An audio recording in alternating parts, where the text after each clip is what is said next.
Alright guys, my name is Goblin. Today we're just making a very quick video about a certain discussion topic we've talked about in streams largely and in the comment section. And that topic is whether do we think Classic World of Warcraft will be successful. So what I thought I would do with this video, well, when I was writing the script it just kind of turned into this. What I've done in my script is, well, it's actually bullet points, so this video will be a little bit hit and miss, kind of spontaneous. But what I've done is I've written loads of things which are really bad about MMOs, right? Modern MMOs and retail World of Warcraft. And I'm going to use that as my argument to explain why Classic World of Warcraft will be successful, because all the things I'm going to write here are what's wrong with MMOs. And Classic World of Warcraft doesn't have these things, right? It's like the opposite. It's like the polar opposite of all these things. I'm pretty sure you'll understand where the video was going anyway. Just before I jump in, guys, the background footage you see right now is from a YouTube channel called Everness. I'll leave that in the description. And please also check the description for my Twitch. When Classic WoW comes out, I'm going to stream a lot more on Twitch, and hopefully before, you know, it comes out as well. So, what I've noticed recently, my first point, what I've noticed is a lot of remastered trends, right? Within gaming and within, well, just within our culture entirely, right? There's things like, I think what's happening is people are realizing things that worked in previous decades, previous generations, they worked then, they were good then, and they're still good now, right? Some things are just timeless because they're just good. They're just good, right? Muscle cars are awesome. They look good when they're old. They still look good now. I would quite happily have a 1969 Boss Mustang right now. Why wouldn't you? Or the Nightcrawler car, you know, all these old cars, a lot of old things, they're coming back, right? Old cars have been remastered and revamped and resold very expensively. You've got trends like, you know, leather jacket, white shirt and jeans, sleeked hair. These kind of fashion trends have just, they look good then, they look good now, they're always going to look good. They've been a little bit remastered, but which brings me on to my next point, which is old Adventure PS1 games. They were some of my favourite games when I was young, and they're all being remastered. Spyro, Crash Bandicoot, they're all being remastered because they're awesome games, right? And what's interesting, I think, is the reason why those games are so good is because they had this sense of adventure and essentially the sense of a hero's journey and a steady state progression through content, right? Whereas a lot of games now, they don't really have that. They're tailored more to instant gratification. You get things fast, random, exciting RNG moments, like, which can sometimes actually cost you money from your own wallet in the form of loot crates, right? Which is really a terrible gambling system to exploit children, right? Which, in my opinion, anyway. So things are tailored towards instant gratification and RNG random excitement, and I think this is probably the main reason for the decline of video games these days. I just don't think it makes any sense, right? It doesn't make sense. So I'm just getting rid of that white thing. It's annoying that keeps appearing. I just don't think it makes sense. I don't think game design these days is I think it's very anti-consumer, and I don't think it's tailored to keep a person engaged in the game over a long period of time. It's just tailored to get them engaged in the game for a small period of time, and then they have to spend more money to get the DLC, season pass, map packs, all that kind of stuff. It's just tailored to make money rather than tailored towards longevity of player interest. And that's where a lot of game developers are going wrong, because a lot of people, they want to steadily work towards a goal, right? Because when you're steadily working towards a goal, games require you to invest a lot of time into the game, and then you get lots of rewards the more time you invest. That's how a game becomes addictive, right? That's why World of Warcraft is so addictive. It's why people on retail can no longer can't quit, because they've invested so much time into the game, farming loads and loads of mounts and stuff, and they just can't quit. The only people who still play retail are the mount hoarding people. Well, I'm not saying all retail players are mount hoarders, but I've played retail. I did quite recently, and it does seem like They are quite mount hoardery, transmog hoardery kind of people who just can't let the game go because they've already invested so much time into it. So, and another example would be Oblivion, right? I've been playing Oblivion on and off for years. We've talked about it on this channel. It's one of my most popular videos of 1.7 million views is me rambling on about Oblivion, right? I've always go back to that game because it's so addictive. You get to this phase and you get into it. This happens in classic World of Warcraft as well. You get to a point where you just become obsessed with tuning your character. You become obsessed with making your character more powerful. You skill up every skill, you enchant all your gear, and you minimax everything to just make your character as powerful as humanly possible. And it's very satisfying, that sense of progression and making your character more and more powerful so he can defeat more powerful enemies. But these days sometimes you get the big ass sword straight away because you were lucky with some RNG. So the next big point is MMO community, which is an aspect of a lot of MMOs which has been totally forgotten. I think a lot of MMOs are very anti-MMO these days. So this is mostly lost in retail. The reason for this is because you don't need to talk to anyone in retail, right? You've got buttons on your bars which makes forming a group an automated system. Right, you press buttons and you're in a group automatically, and you can clear the content without talking to anyone. You don't need to talk to anyone, which I just find totally bizarre. Obviously in classic World of Warcraft you had to walk to your dungeons, which meant on the way there's probably a chance you're going to talk a little bit to pass the time. We talk about last night's Game of Thrones episode. You talk about some YouTuber causing drama. You talk about the game itself. You do some theory crafting of certain unique gimmicky specs in a game. You can do anything, right? People talk a lot when they play on classic World of Warcraft private servers, and yeah, it just feels like with all these automated grouping systems that retail World of Warcraft has become a matchmaking lobby, a lot like Halo 3 or Call of Duty. You just press buttons and you're automatically in a group, which is fine for shooting fast-paced games, but it's not fine for steady, well, I wouldn't call them steady, but just it's not suitable for fantasy RPG genre. The whole point of playing a fantasy RPG game is you don't want that instant gratification. You want things to be slow. You want to go on a journey and you want to explore the world. You don't want to just be teleported there, right? Because a lot of the time, the reason why the world feels smaller in retail World of Warcraft for a number of reasons. One, everyone is instantly teleported everywhere, and people don't have to walk anywhere. You're instantly teleported to your raids and your dungeons and just anything, so it just skips that step. You go from step A to step Z instantly because you can just teleport to your dungeon, right? You don't even see the world. Whereas in classic World of Warcraft you have to travel through the world and see the world, and you get to recognise the places, and you get nostalgia for certain zones. I don't have any nostalgia for any zone after Mist and Pandaria, probably.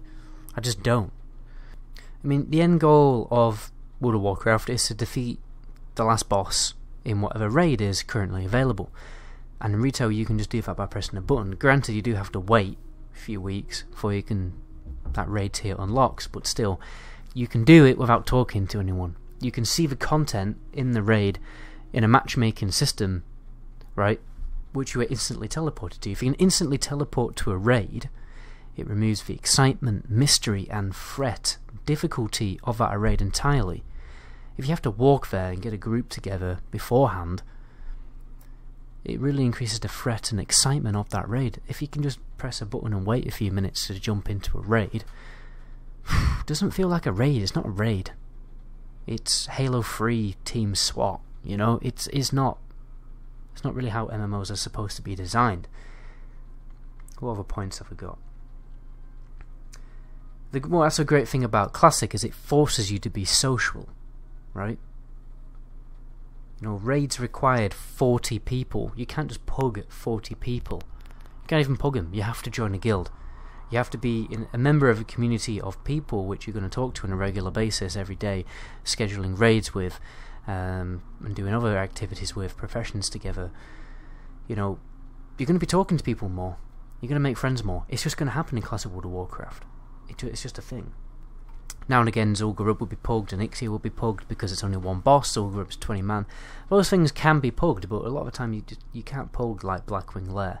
Sometimes Molten Core might be pugged because it's when it becomes ridiculously easy. But a lot of time, things don't get pugged. They have to be pre-made. There are also smaller things which forced you to be, to talk to people, to be more social. A good example of that would be profession collaboration. Sometimes you've got a recipe that you can create, but you need reagents from a different profession in order to create the recipe, to finish the recipe. So you'd have to make friends with someone in your guild, work together in maybe like a little mini crafting team to create stuff for your guild to increase the chances of your guild defeating and clearing content. And you have to work together. You can't just have your professions all to yourself, which is how retail professions work. You just have the profession. It really just serves no one but you. You can make money with them, but they're not really useful to other people because they've also removed the unique profession bonuses as well. Everything was standardized at one point. I think it was Wall of Drana, which another thing I didn't like. That's another topic though. The point is that the big example would be Scarab Lord questline. That's one person trying to complete one questline in order for the Anchorage raid to open. It's a massive server-wide effort because everyone on the server, all the guilds on the server, will be helping each other for one person to achieve that goal, so that the raid can be unlocked and people can go and clear the content. Everyone works together. I would not mind helping a guild do the farming for Scarab Lord. Even if I wasn't in that guild, I wouldn't mind, because I want to get into Anchorage and I want to see about content. I'm not just going to sit around doing nothing, playing retail for a month, well, half a month, waiting for someone to get Scarab Lord. I want to be part of that group server effort. I think the whole concept of the Scarab Lord, the whole concept of Gates of Anchorage, is the best unique selling point of any multiplayer online game. And there should be so much more of that in modern MMOs and retail, but there just isn't. The whole point is people had to work together, right? You go out into the world, you get stuck. You go and do stuff, you get stuck, and you ask for help. People come along and help you. It's the whole point of an MMO. You would see people out in the world. You'd actually see them. Another reason why you won't see people in retail is because of sharding, cross-realm mechanics, which means you stop recognizing people. In Classic World of Warcraft, you recognize people. You're out in the world and you see a guy you were in a dungeon with, and you know that guy's good. He's not some random guy on the other side of the world on a different server which you got through pre-made finder. You know when people are good, you know when people are bad, and you also start to get little mini, what would you call it, revenge and nemesis situations with the opposite faction. You start to recognise the opposite faction in Battlegrounds, World PvP, and you become determined to kill the people you hate, right? Because they kill you so much, or they ganked you too many times. The whole point of an MMO is people, community, and all that. That probably sounds a bit corny, but Retail World of Warcraft feels incredibly isolated. I don't have any friends in Retail WoW. When I was playing Classic World of Warcraft, I always inevitably made friends, even if it was more like a mere small friend. On Retail, I just don't make friends. The game doesn't force me to do it. I don't need to do it, so I just don't. The sad thing is that all MMOs have followed this instant gratification game design that World of Warcraft has adapted as the time has gone by. Everyone thinks World of Warcraft is like the oracle of MMOs. Well, we did, and a lot of the other MMOs decided to copy what World of Warcraft were doing by adding similar game mechanics and features, which is why MMOs as a whole are on the decline. Right? This is why MMOs, not a lot of people have a lot of faith in MMOs, because they are just getting worse. There are exceptions to this. Some MMOs are rising. Black Desert Online and Elder Scrolls Online, they're becoming quite popular. They're becoming stronger in the public eye. You see a lot of people streaming them, you see a lot of people making videos about these games. They're becoming more popular, and it's because World of Warcraft is declining so severely. I mean, a lot of MMOs, they just kind of feel like theme park games these days, which doesn't belong in an RPG game. That's like Garry's Mod. You play Garry's Mod because it's a bit of a theme park, it's a bit of fun, right? A serious medieval fantasy RPG should not be a theme park game. Just shouldn't be a thing. So, what's my last point? Yeah, this is my last point. I think this is why Classic World of Warcraft will be successful, because all the things I've said, all the negative things I've said about MMOs, Classic World of Warcraft simply is not those negative things. It's the opposite, right? It's all the good things about an MMO in one package. World of Warcraft has always been the most successful MMO. The highest player count was during Wrath of the Lich King, where I feel like Wrath of the Lich King combined the best elements of retail World of Warcraft, like the modernizations, which quality of life improvements, which I do welcome with retail and World of Warcraft, combined with that all the best parts of Classic World of Warcraft minus the really strenuous, annoying things. Obviously, Dungeon Finder did come out in Wrath of the Lich King, but it did come out in the last patch of Wrath of the Lich King. A lot of people blame Cataclysm for the downfall, also for World of Warcraft, but a lot of people like to forget that Raid Finder was released in the last patch of Cataclysm as more of an experiment, and that is when things started to go downhill. I will be talking about Cataclysm in a future video, because a lot of people would give it a lot of bad rep, and I want to address that. Because there was a lot of content in Cataclysm, loads of content, loads for you to do. It's only when Raid Finder came out when things started to go downhill. But my point is, Classic World of Warcraft, it's proper bees knees, bread and butter, kippers, knickers, MMO. It's what a lot of people want. We want a proper game.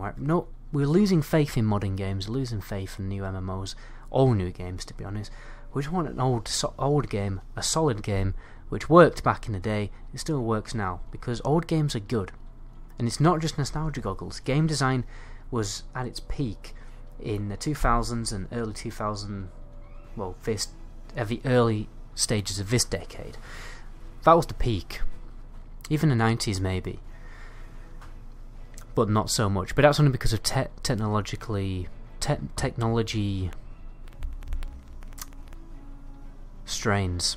What's another word for strains? Technological limitations, right? 2000s of the early years of this decade have been the absolute peak for video games, especially RPG games, Skyrim, Oblivion, Kingdom Come Deliverance even. That's quite recent though.